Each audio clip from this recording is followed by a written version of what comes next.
So the most time you can check your tire pressure is just screw the cap right there, or check your tire pressures. If you can see it, it says 27, 28. So this is a little bit low. Then on your door, most manufacturers has it on the door sill, which is right here. It gives you all your information, your tire size, and your tire pressures. 33 psi on this car. So it was a little bit low, so we just pump it up.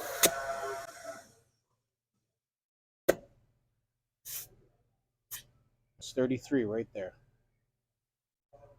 If you ever have your tire light on your car, low air pressure, and you do not have a tire gauge, the car could automatically tell you how much pressure is. So it shows that it's low. If you come and you actually start putting air in the tires, you'll watch your indicators start flashing. It tells you when the air is getting there, and then it honks the horn. And it tells you how much pressure is. So it's usually 35.